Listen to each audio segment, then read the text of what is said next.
Puwersa ang pagtutok ng GMA Integrated News sa hagupit ng bagyong Opong sa Luzon at Visayas. Nakabantay tayo sa Albay, Oriental Mindoro, Northern Samar, Batangas, Cavite, Laguna, Bulacan, Manila at iba pang lugar na nakakaranas ng epekto ng bagyo. Magandang gabi po, Luzon, Visayas at Mindanao. 3 na ang kumpirmadong patay sa probinsya ng Masbate matapos ang pananalasa roon ng bagyong Opong. Nabuwal din ang mga poste at puno sa probinsya at may mga nilipad na yero at bumagsak na kisame ng isang simbahan. Mahigit 100 sasakyan naman ang stranded sa pantalan sa Pio Duran sa Albay dahil bawal pang maglayag ang mga roro. At mula sa Pio Duran, Albay, nakatutok live si JP Sorian. JP. Vicky, Mel, Emila, mahigit 150 na 10-wheeler trucks na maghahatid ng mga goods at supplies sa Masbate at Cebu ang stranded nga ngayon dito at hindi makasakay ng roro at makabiyahe dahil nga po bawal maglayag dahil sa bagyong Opong. Pero sa kanyang probinsyang pupuntahan sa Masbate, grabing pinsala po ang dinulot ng bagyong Opong sa mga residente at kabuhayan.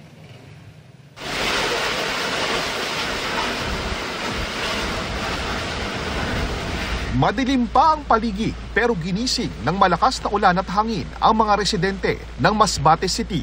Hating gabi pa lang nang simula itong maramdaman. At lalo pa itong lumakas bandang alas 3 ng umaga bago mag-landfall sa Masbate ang bagyong Opong. Pasado alas 4 ng umaga kanina, nag-landfall ang bagyo sa bayan ng Palanas at sumunod sa Milagros ng pasado alas 5 ng umaga. Pagsapit ng umaga, ganito ang tumambad sa mga taga Masbate City.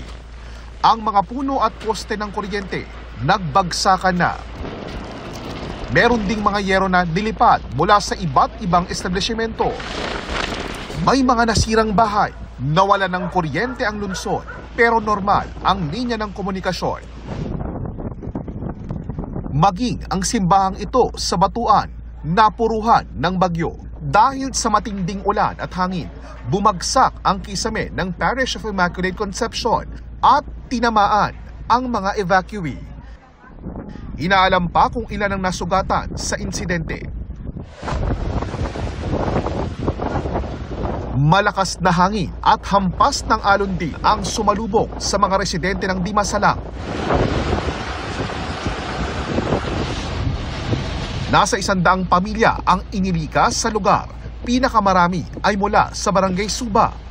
Batay sa initial report ng PDRRMO at CDRRMO Masbate, 3 ang kumpirmadong namatay sa pananalasa ng bagyong Opong, 1 sa Monreal at 2 sa Masbate City. Mahigit 10 ang nasugatan at nagpapagaling pa sa ospital. Nagtamo sila ng mga sugat sa iba't ibang bahagi ng katawan, gaya ng ulo, paa at dibdib, matapos mahagip ng sanga ng bumagsak na puno. Nagpapatuloy ang pag-alis ng mga otoridad sa mga harang sa daan, pati na ang pagsusuri sa lawak ng pinsala ng bagyong Opong sa lalawigan. Ayon sa Masbate PDRRMO, mahigit 8,000 pamilya o tinatayang 26,000 individual ang naapektuhan at nananatili sa mga evacuation center. Dahil sa pinsala ng bagyo, umaapela ang lokal na pamahalaan ng tulong tulad ng pagkain at tubig. Gapulinan po items sa karaniwan natin hinihingi tuwing may mga sakunang ganito para shelter kits. Sa Albay, pasado alas 8 ng umaga kanina nang lumakas ang hangin at lumaki ang mga alon sa Municipal Fish Landing sa bayan ng Pio Duran sa Albay. Dahil sa bagyo, bawal pang maglayag ang mga roro. Kaya stranded sa pantalan ang mahigit 150 na mga sasakyan na isasakay sa mga roro. Karamihan ay mga 10-wheel cargo truck na biyaheng pamasbate.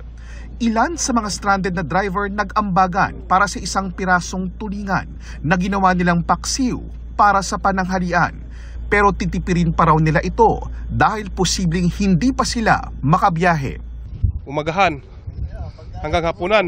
Kasi pag hindi namin tipiran yan, sir, saan kami kukuha ng pang-allowance.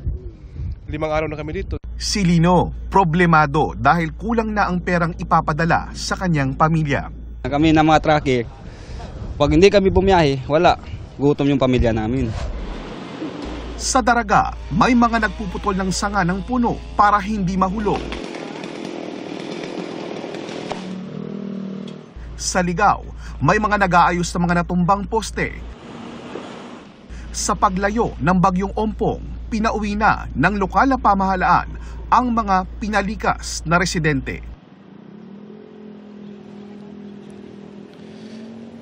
Vicky, sa mga oras na ito ay umaambun-ambun na lang pero generally maganda ang lagay ng panahon dito. Nagpapasalamat ang mga taga-Albay na hindi talaga napinsala ang kanilang probinsya pero ikinalulungkot nila ang nangyari sa katabi nilang probinsyang Masbate at ipinagdarasal ang kanilang pagbangon doon. At live mula sa Albay, balik muna sa iyo, Vicky. Maraming salamat sa iyo, JP Soriano.